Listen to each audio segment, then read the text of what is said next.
Good afternoon, everyone, and thank you very much for joining us for another one of our NewsCred webinars. My name is Liam Maroney, and I am the VP of Marketing Analytics and Insights here at NewsCred. And I'm very excited for the topic that we're going to be covering today because this is something that comes up very frequently with a lot of our clients and a lot of people that we talk to. And it's really understanding how site analytics tools like Adobe and Google Analytics can provide you with sometimes misleading data, but there's often gaps in the knowledge that can either give you bad data on your strategy or sometimes actually lead you in the wrong direction entirely. So we really want to cover a lot today, and what we're going to do is we're going to do a deep dive into not going through the metrics specifically just to walk through them, but to put them into the context of your content marketing strategy and how you can apply those metrics against your own strategy to get the right outcomes. And like I said, the primary focus here is on site analytics tools. It's in no way to try and disparage these tools as valuable parts of your tech stack, but really to make sure that you understand how content marketing analytics differs from a lot of the ways the traditional site analytics tools are used, so that you can make sure that you're not falling into any of those blind spots and you don't have any gaps in knowledge when it comes to using these for your own strategy. And just to give you kind of some quick housekeeping tips, the webinar is set to last roughly around 45 minutes, and we're going to be going through quite a bit in here. So just be aware that firstly, we're going to be recording this webinar, so we are going to follow up with a recording of it, so don't be too worried about that. And if you feel that there's a lot to digest in here in these metrics, we're going to be following up with this webinar with a lot of content to make sure that you've got your cheat sheets, and glossaries, and a breakdown of all of these, including a long form blog post. So we're going to make sure that you're fully covered on a content front, and you're going to have a lot of takeaways to make sure that you can action on this data. If at any point that you want to, please do feel free to post any questions into the chat in here. We're going to try and get to some at the end if we have time, depending on how we're running. But if we don't get to any of their questions, we're definitely going to take a lot of them on board, and we're probably going to follow up with more content on any of the questions that may have gone unanswered in here. So just to give you a quick background on why we're talking about this. So NewsCred has been doing this for a long time. We're more than 10 years in content marketing, and analytics is primarily one of the main functions of our actual platform. So this is something that we really have a lot of experience and passion in understanding how content-centric analytics differ and how they can impact the success of your program. So just to kind of give you an idea of what we're going to be covering, the main areas we're going to cover will cover really the spectrum of the content marketing journey. So it's everything from the traffic source data, where people are coming from, to some of the more elephants in the room when it comes to content marketing, things like bounce rate and time duration and how they're calculated versus how we consider engagement when it comes to content. We're also going to go a little bit farther down the funnel as well into things like page depth and how we can articulate how well people are interacting with content, and even what sort of conversions and how we map ourselves against those to make sure that we're getting the right types of behaviors off of the content.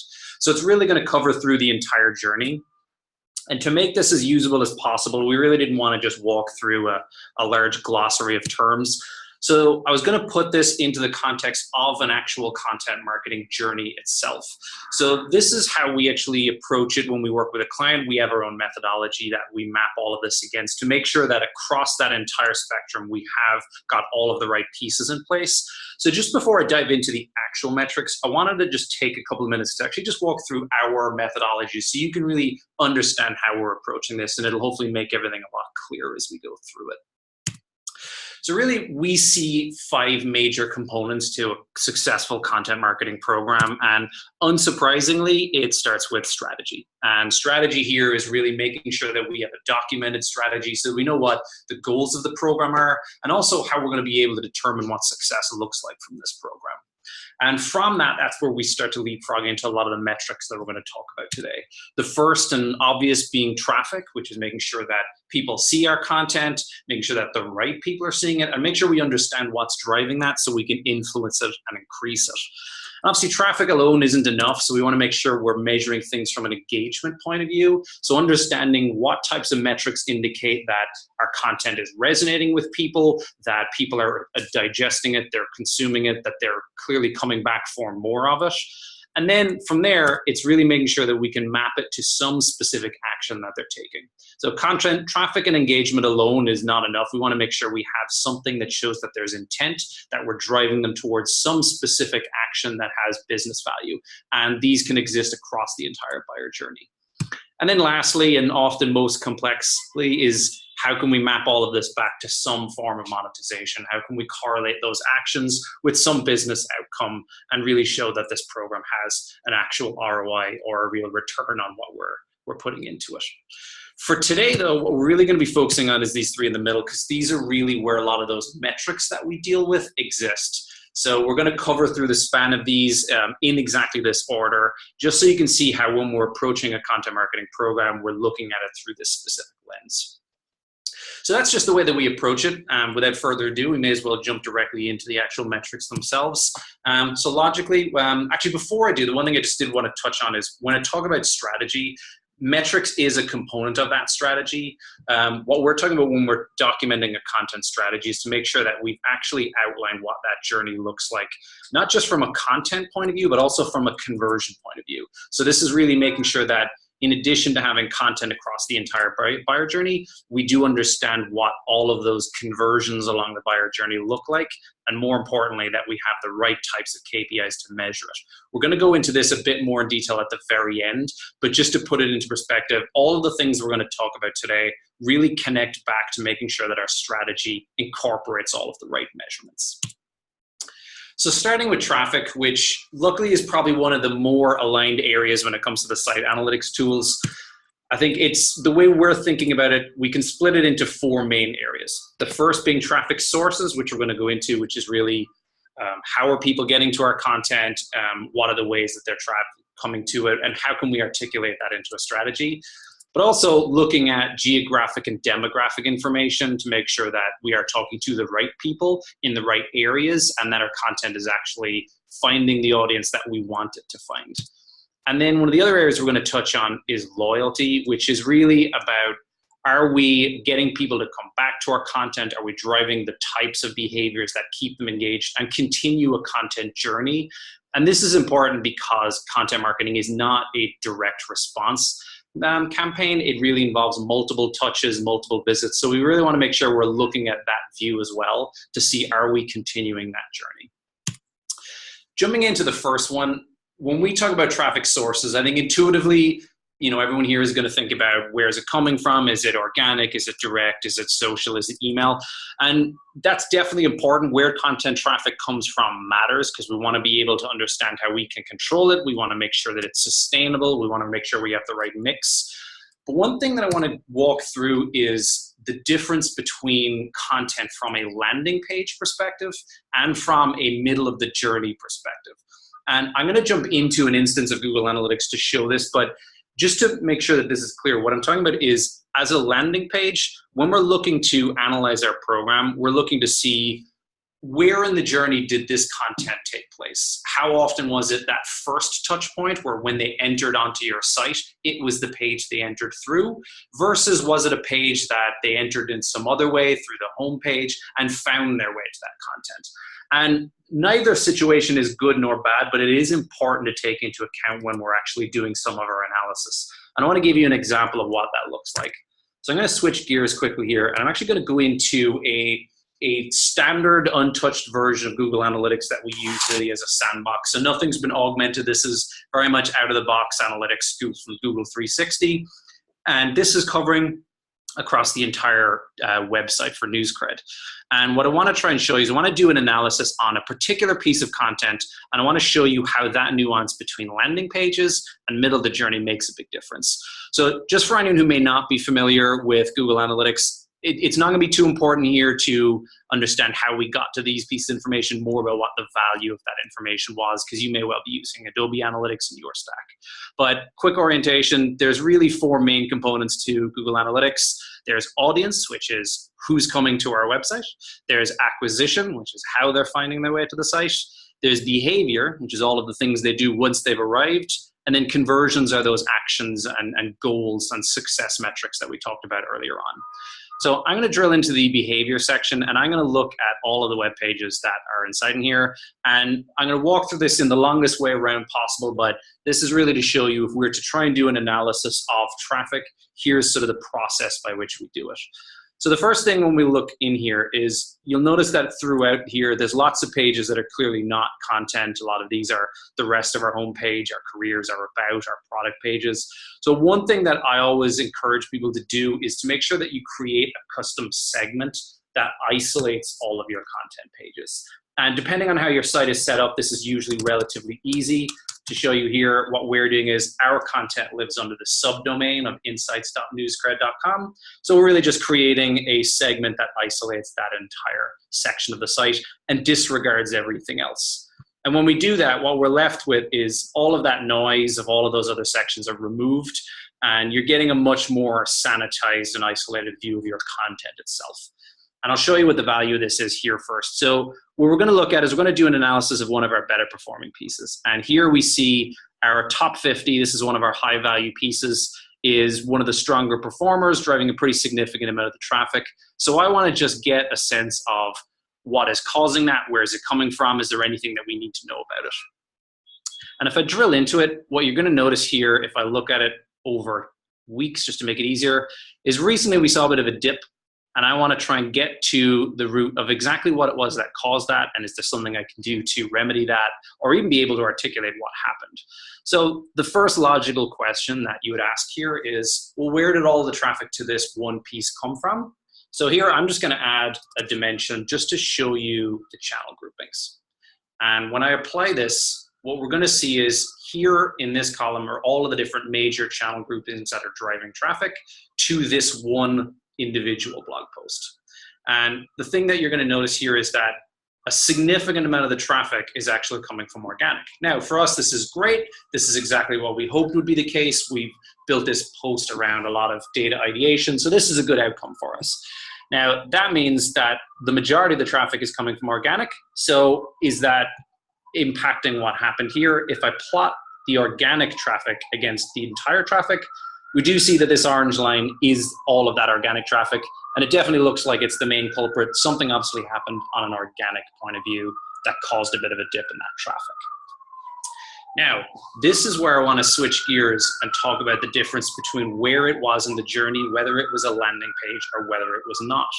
Because if you're doing reporting and I'm saying nearly 70% of all the traffic to this blog post came from organic, this could actually be nuanced depending on where in the journey it was.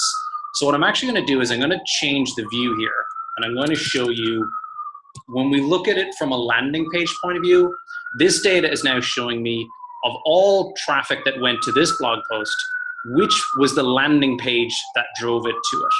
And the good news here is that in most of the traffic, it was its own landing page. So in nearly 84% of the traffic, the vast majority of it actually came in through this page. Now, considering how much organic traffic it got, that actually is exactly what we would hope to happen, and that is a good outcome. But there is still a significant amount that did not.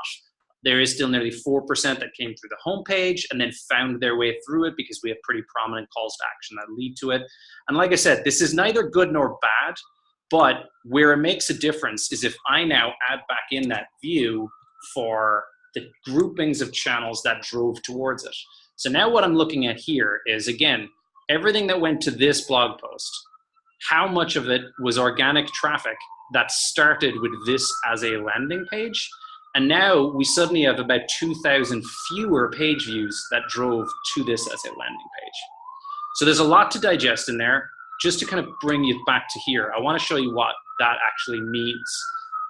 So when we're reporting, if I'm reporting to my boss on how this blog post performed, at a top level, what we saw was that 26,673 page views came to this blog post within this time frame. Now, about 83% of it came with this as a first landing page in that journey. And again, neither good nor bad, but when we start to report on how can we control this, what have we got to do from a strategy point of view, organic was the main driver of traffic to it, with nearly 70% of the traffic coming from organic. However, when we looked at it from a landing page point of view, we found that there were 2,000 fewer page views came from organic as a landing page. Now, what that means from a strategy point of view is that if you're reporting and more importantly, depending on it for organic traffic, and 2,000 of those page views came from some other blog post, it means that you're misreporting on exactly how much organic traffic this drives versus how much organic traffic it receives. And especially if you don't know where in the journey it exists from a landing page point of view, it makes it hard to strategize against situations like the one I showed you where we had lost traffic. And if we assumed that 100% of that organic traffic had come from that one post, it means we might not be taking into account some other factors that might be driving traffic to it that may be suffering from an entirely different reason. So it just shows really knowing those views allows you to be able to view it in a much more honest fashion about where did the traffic get to that page from, but more importantly, how can I make sure that I can control that, build strategies against it. So really, I showed you the longest route possible, but when you're building reports, it's always good, especially from an organic point of view, to build a report that looks at them from a landing page point of view. And that's one of those nuances that makes a big difference when you're trying to plan for success. So switching gears just a little bit, and the demographic and geographic information is really about understanding about where your readers are coming from, and more importantly, who they are and if they're the right types of people. So one thing I want to show you really quick is this is a tool that I often use is to make sure that you're doing comparisons between your content and the rest of your site to answer two questions. Number one, is your targeting correct? And number two, is your content correct? Just to show you what that looks like, if I go back, that segment that I showed you that isolates all of that traffic to our hub, I'm going to add back in the rest of the traffic. So this is the entire view. So now I have two different segments. I have all of my traffic, and I have just my content traffic. So now I can compare the two of them to each other. And you can do this in a reportable way. You can do this in Adobe in the very same way. But really, I want to show you the benefit of being able to look at them side by side. If I go into the audience section, which is really who is coming to my site, I'm going to start with the demographic information. And I'm just going to show you a quick overview of demographic information here. So what we're looking at is on the left-hand side, this is the demographics of all of my traffic. And on the right-hand side is the demographics of just my content. And where this starts to really show important value is it starts to line up, am I talking to the people that I want to be talking to? And am I talking to the demographics that I want to be talking to? So for example, one thing you'll notice here is that in the 18 to 24 range, we're not talking to those people with our content at all. Similarly, with the 55 plus, we're not talking to them either. Now, this entirely depends on your strategy, but for example, if we were aiming to talk to a millennial audience, we would be doing much better because we are now in exactly that range and the majority of our traffic is there. However, if it was primarily in this range, you would know that we are now not hitting the right people.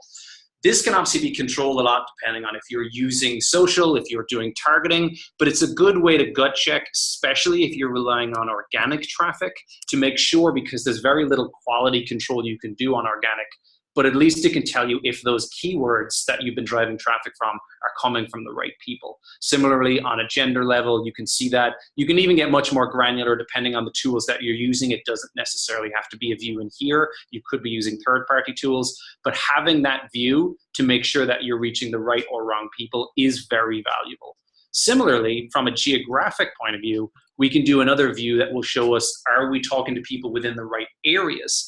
And this is one that can be really valuable if you're trying to show how your content is building audience acquisition, if you're trying to show that you're targeting people in regions that you did not have great brand awareness. So again, we've got that comparative side-by-side view. And what we see here is that, you know, the United States is number one for us, UK, India, Bangladesh. But within each one of them, the percentages are actually pretty similar. So we're not doing anything wildly different. And again, this may be good or it may be bad because you may be trying to use your content to show that you're targeting an audience that you're not currently speaking to. Now, if I actually drill into this just a little bit more, I'm going to go on the US level. And what we'll see is, again, at the surface, it looks like a pretty close makeup.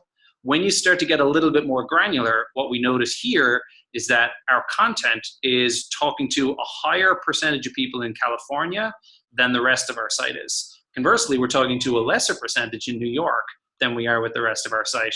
And when we start to get down, we see it start to vary a little bit. And again, this is very much depends on what your goals are, but this can be a very valuable tool when you're trying to report on the success of your program, particularly if you want to show that you've got reach in areas that you had been weak with the rest of your marketing. So in our case, maybe we were trying to build brand awareness in California. This would be a great indicator that we're beginning to get more into that area. So that's an example of how we can use a lot of that comparative data to really try and tell the story of, are we talking to the right or wrong people? And like I said, more importantly, is our targeting and our content correct? And then the last one that I wanted to show you is on the traffic level is on returning visitors and loyalty. This is a big area for us, so much so that we've actually built functionality into our own platform that gives this specific view. And the main reason is because when it comes to content marketing, it is really a journey and there are multiple touch points. So you want to be able to be reporting on the fact that you are driving people back, that you are increasing that loyalty, and that you are actually getting people to start to really build a journey. I'm going to show you some of the reasons on why that's important. So again, I'm going to show you here, let's remove this filter because it just adds a little bit of noise. And we're just going to go back to the view of just our content itself. And I'm going to go into the behavior section here, and I'm just going to show you new versus returning. And we're going to see a few things here when we dig in. The first is the ratio of new versus returning. Now, what we see here is that 80% of our traffic is new, nearly 20% of our traffic is returning. So we see that the vast majority of people who are coming to our hub are brand new and have not been there before. What we see that's very important here, though, is of that returning visitors, so 20% of our returning visitors are actually driving 40% of our sessions. And this is something that we very frequently see when it comes to content marketing. The more people come back, they tend to, you'll get more pages, more sessions per visitor. So really the value of a returning visitor is often much, much higher. And this is why we encourage things like building out programs like the newsletter strategies, like retargeting, like building any sort of a mechanism that continues that journey. And there's a few important reasons just beyond pure page views. One is that firstly, the value of an individual visitor is definitely at a session level. But what you start to see is we start to tend to see that they read more content per session, they spend longer during their durations, but more importantly, on a conversion level, the conversion rate goes up significantly with returning visitors. And this is pretty intuitive because the more people are coming back to your hub, the more they're growing familiarity with your brand, and it's much easier to convince them to take a lot of those high value actions. So it shows again that monitoring it from this view makes sure that you are keeping a healthy mix, not just of making sure that you have lots of returning visitors, but you're also growing your database with new visitors. And then you start to see where the value is, because this is where a lot of your lower funnel conversions are. So what we see here is that 20% of all of our audience is representative of more than half of all of our actual goals. So this is where it starts to take the shift from just pure traffic down to actual program results. So we're going to switch gears a little bit, but before we do, I just want to do a quick summary because there is a lot that we just went through even on the traffic level. I think the big takeaways here are that when we think about traffic, there's really a lot of nuance to what it actually means, particularly where traffic is within its journey. And building reports out that capture all of those different views, make sure that you're taking them into account, make sure that you're looking at them from the right angle, particularly with things like organic traffic, where we really want to make sure that when we're saying this post received this much organic page views, it's actually because it was SEO optimized, not because it got a boost from another post that was also SEO optimized. And also making sure that we're looking at views like loyalty, which may not be something you would traditionally look at with site metrics, but when it comes to getting people back to content, it makes them read longer, it makes them read more, and more importantly, it makes them much more likely to take those actions that are going to lead them down towards an ROI point of view. So let's switch into a totally different gear, and we're going to go into engagement. And this is really where I think the big differences are between the way that traditional site analytics tools are measuring it versus the way that we think about it from a content point of view. And again, similar to the traffic, we're going to talk about some major areas. The first being the big elephant in the room, which is bounce rate. We're going to talk about time duration and how people spend time with content. We're also going to go through a view of page depth because, again, when it comes to this loyalty and moving people through the funnel, we want to be looking at it from this perspective as well. And the last view where it really starts to shift a bit is on content format, because content exists in lots of different formats. They're not all the same. So we want to make sure we're taking that into account as well. So let's jump into the first one. This is the one that we hear very frequently, and I think it's fair to say that bounce rate is a very misunderstood metric, particularly when it comes to content marketing. And this is going to be probably very obvious to a lot of people, but just to take Google's very standard definition here, is that a bounce rate is a single page session. And getting a bit more into the weeds, bounce rate is all of those single page sessions divided by all of your sessions. Or to put it a bit more intuitively, it's the percentage of all sessions on your site where people only read a single page. And the other part that's very worth noting here, and we're going to see this a little bit later, is that anyone who is a bounce rate has a session duration of 0 seconds. And what we're going to notice here is that this is already starting to shape up a very interesting story, because when it comes to content, single page sessions are not necessarily a bad thing. So if we're looking at a metric that penalizes you for only having a single page session, we're starting to get a bit of a disconnect between the way that we're interpreting it. Just to give you a very obvious example of this, if we look at 2 different journeys, and the first journey is where someone lands on one of your blog posts, they spend 3 seconds, and then they click on a call to action, they find themselves on a second page, spend 1 second there, and leave. That is, by bounce rate's definition, a very successful engagement, because they did not stay on one page, they visited a second. But I think intuitively, they didn't spend any meaningful amount of time. So bounce rate is giving a success metric here to something that on the surface really isn't very successful. On the other side, someone could read a blog post, spend more than 1.5 minutes reading it, and then get all the value they needed and then leave. And bounce rate considers that to have been a failed engagement. And right away, you can start to see where, from a content engagement point of view, this is now a completely alternate way of looking at things. And the main reason for that is because bounce rate is a measure of journey length. It is not a measure of content engagement. Now, from a journey length point of view, it's an extremely valuable metric. It shows how well people are engaging and how they're moving through your site. And that's also how it was originally designed, because the primary purpose for bounce rate was at a time when the homepage was often the gateway to get to the rest of your site. But that's clearly not how content marketing works, especially now that we've entered a very SEO-driven world where each page is its own landing page and can be the start and end of a journey. Clearly, bounce rate is not really giving you the direction that you need on there. And especially things like email and organic and all of your other channels, they tend to suffer at the hands of this, because if you're doing something like we are, where we send out multiple newsletters per week, there's a pattern of behavior gets built up where people know there's more content coming. So they tend to read one article and then they know they wait till the next newsletter to get a second one. But bounce rate will position this channel as a failed channel with a high bounce rate as a result of it.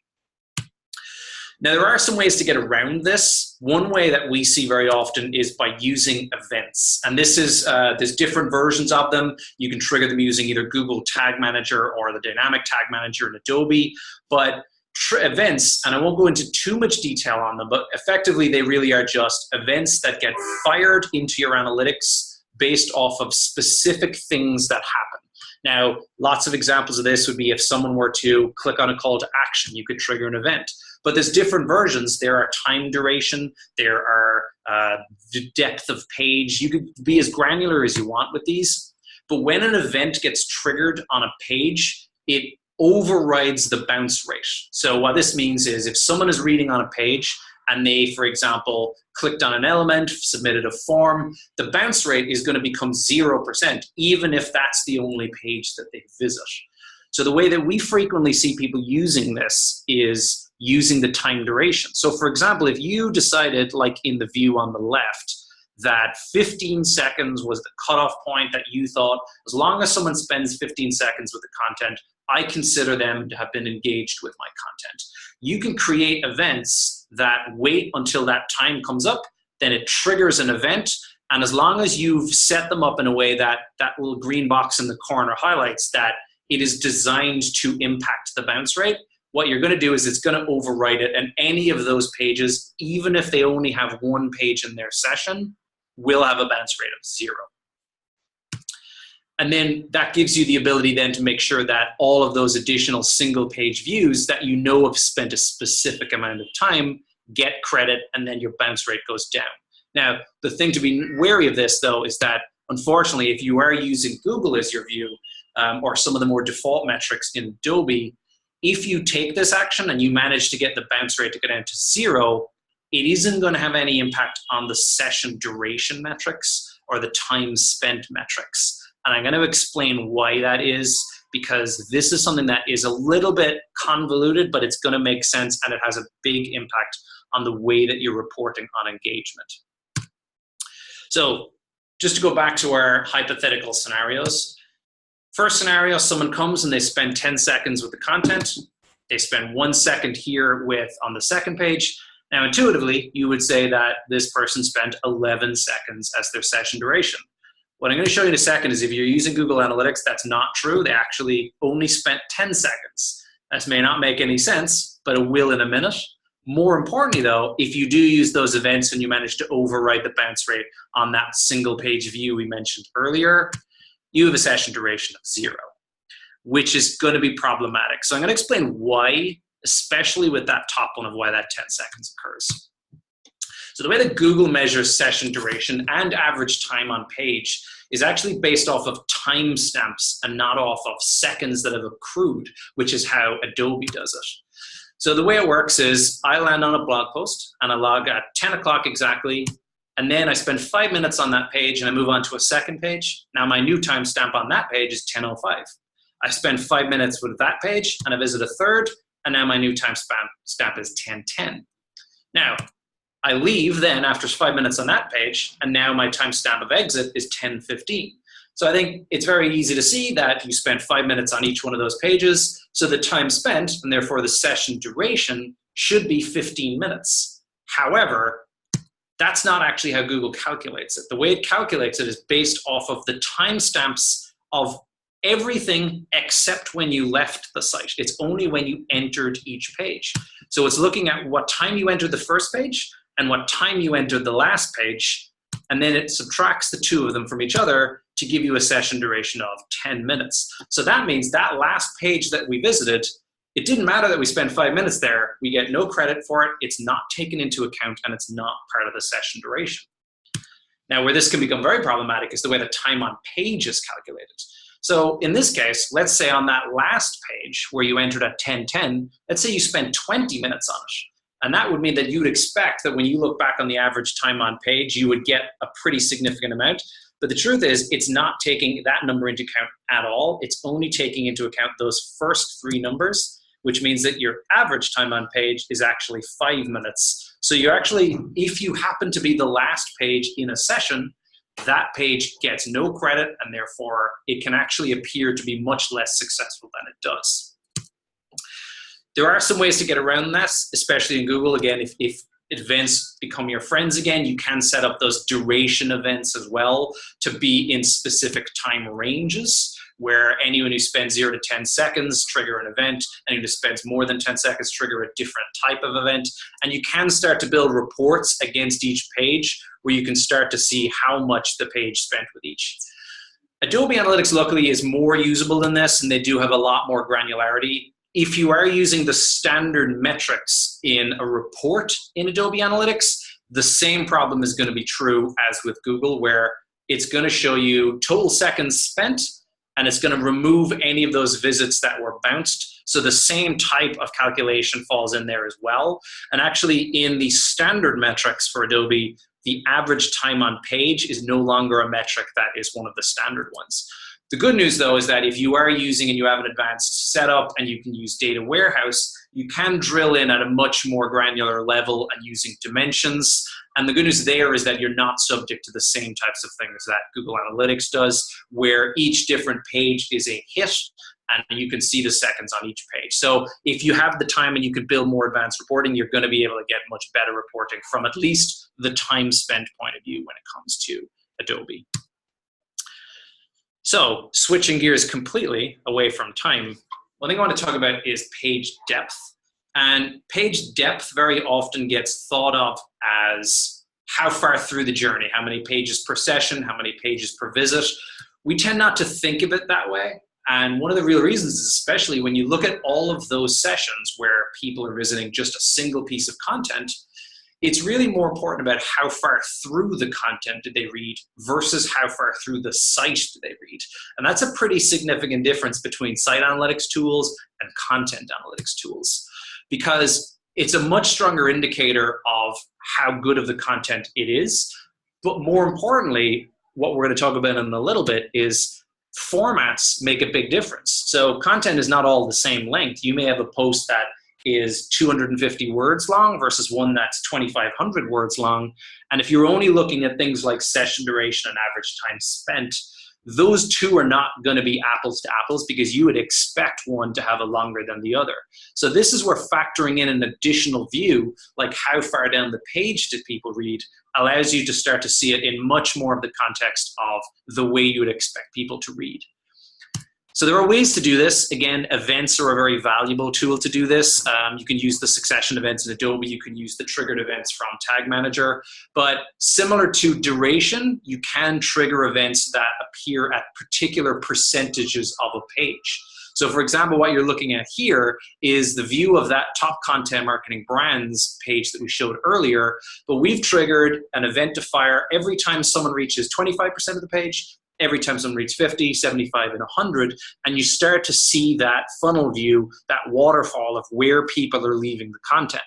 And this is a really valuable metric to be able to include in, because it's going to show you where people are stopping reading your content. So it may indicate, firstly, how engaging it is. Are there points when it starts to trail off? Where is it most engaging? But more importantly, this is going to have a very strong indication on where you should probably be placing your calls to action. So on the 100%, if you have the calls to action below the content, only 2% of the audience who read it ever even saw the call to action. So it starts to make sure that you're aware of where people are on that page versus where they start to leave. And that's one view that we built specifically into our own platform for exactly this view, because strategically, it shows you, was the content too long or too short? And it shows you, did they lose them at a certain point? But more importantly, it also shows you where should you be strategizing your calls to action for as well. And that kind of leads into that format view, which is really that there are multiple different formats when it comes to content marketing, and each one has different purposes. A lot of them have different places in the funnel, but they also have different expectations of what an engaged visit looks like. So, there are multiple long form, short form contents, but there's also things that are visual, there's video, and it's important to be able to categorize them correctly, because if you're looking at things from a page depth point of view, you wouldn't expect a video to get anywhere near the same depth on the page as you would for a long form content. Similarly, visual content has a very different level of engagement. So it's important to be able to make sure that you understand what type of content it was, so that when you're doing your analysis, you're really looking at apples to apples within the reporting. So just to give you an example of how we typically set it up and how a lot of the content marketing platforms do is, they really break them out so that we can apply metadata, that we can categorize things as we're creating them. But within site analytics tools, you can do versions of this as well so that you can get the similar views. So on Adobe, obviously, you can use things like classifications. So depending on the particular URLs, if you follow a specific structure, you could make sure that all content gets classified as being an infographic or a long form or a video. So at least then when you start to do your reporting, those different classifications allow you to drill into an individual one, and then you're looking at it from a much more isolated view. Similarly, in Google Analytics, you can use the content grouping function, which if you are using a URL structure, for example, if everything that was an infographic had /infographics in the URL, you can build out content grouping views where you can look at them similar to the segments that I showed you, but looking at different content groupings versus one another. And then to switch gears to the sort of lower funnel view, this is less about the limitations in site analytics, because they do a pretty good job at showing not just direct conversions, but also where, in the journey was it first touch, last touch. but it's more about how you articulate it and how you judge success throughout your program. So this is an example of how we would normally view our content marketing program. And we have a journey built in, and this journey is really specific actions that go from someone as a page view. We want to capture them into our database through our newsletter. Then we move them throughout the funnel, and then as they start to enter into different tech stacks, we've got different conversion rates across each. So it's a very standard marketing funnel, but when you start to look at it from a content point of view, what you start to see is that you've got lots of different content in your program. So this is an example of how we would build out our program. At the very top, you've got that really high value content, your really hero pieces, the ones that have high production values. But then you've also got big rock spin-offs of these. So for example, like today we have a webinar that is designed off of our analytics topic. We're going to have a white paper. We're going to have different content assets that come off the back of that. And a lot of them are designed for things like lead generation. But there's also visual assets that may be things like infographics, but even things like social assets. And then you've got a lot of the long form content you write that may be on related topics. You could be leveraging licensed content like we do to make sure that you're talking on that topic with all of the other areas and the ancillary topics. The point being that there's lots of different content that has lots of different production value, but more importantly, has very different intents and very different KPIs of success. And if you have your site analytics tool set up, for example, to only look at how many people fill out the contact form option, then the vast majority of this content is going to look like it didn't do a very good job, because that wasn't what it was specifically designed for within the context of a content marketing journey. So this view here is one that we use for our content, and it's really just a KPI map of what is the intended outcome of each of these different types of content. So what you'll see is that the top row, our real hero content, is designed to really check all the boxes, from making sure that we're using it for thought leadership, generating new audiences, building traffic, generating deeper engagement. But it is also compelling enough that we would want to benchmark it against how many subscribers did it generate? How many leads did it generate? How many of our MQLs were pushed because we nurtured people with this content? How many deals were closed because people read this content and the thought leadership convinced them to move through the sales process?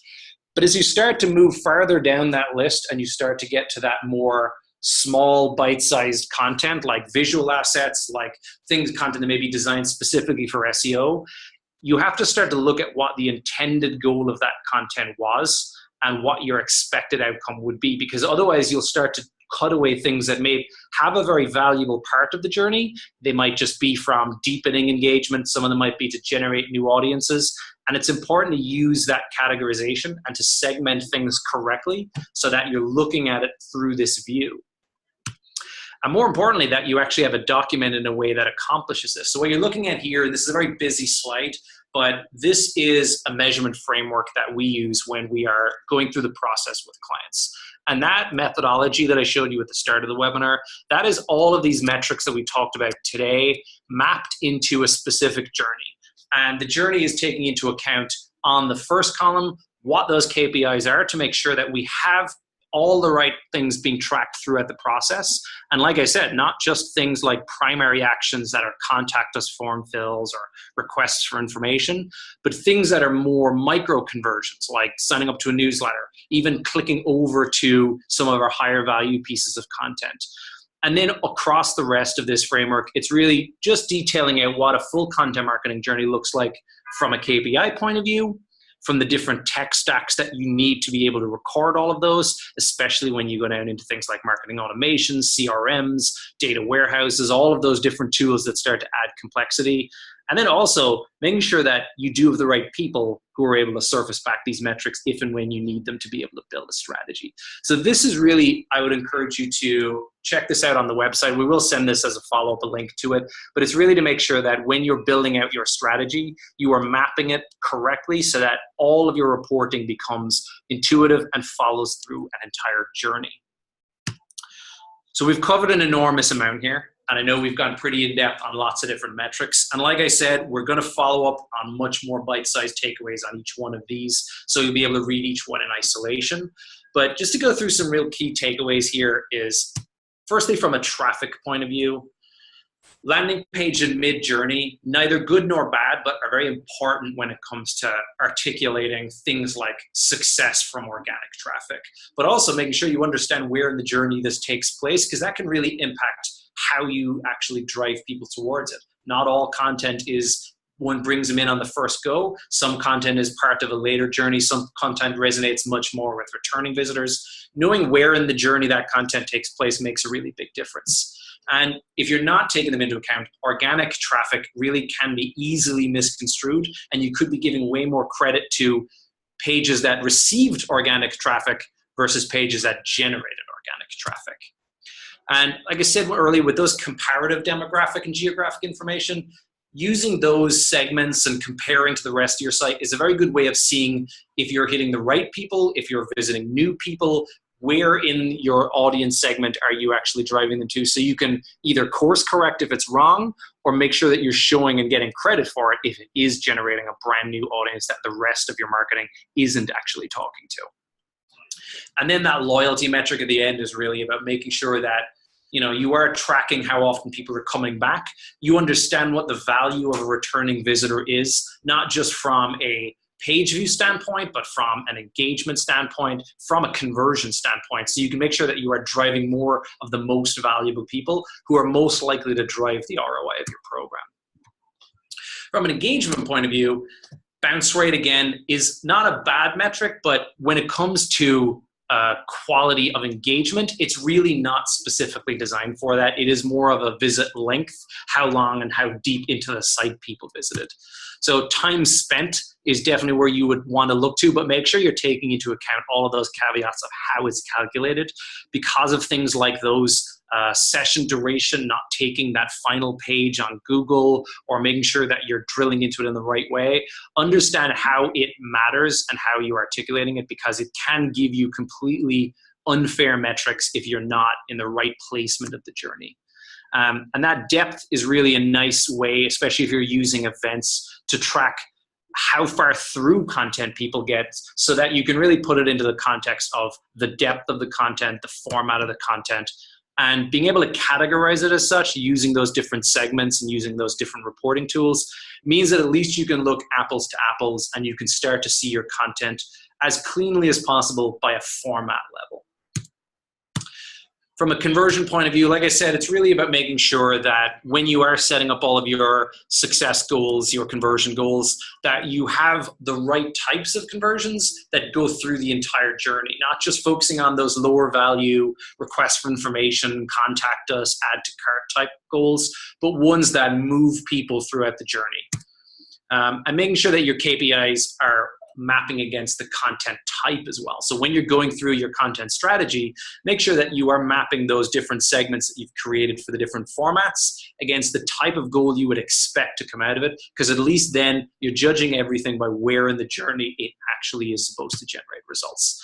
And documenting all of it allows you to make sure that you've got the correct view that takes into account what you should be measuring, where those measurements take place, and who's responsible for delivering those measurements back, particularly when you get down to that lower funnel, because that's when you're going to start getting into your marketing automation, CRMs, all of your different complex tech stacks. So having a documented measurement framework makes a really big difference.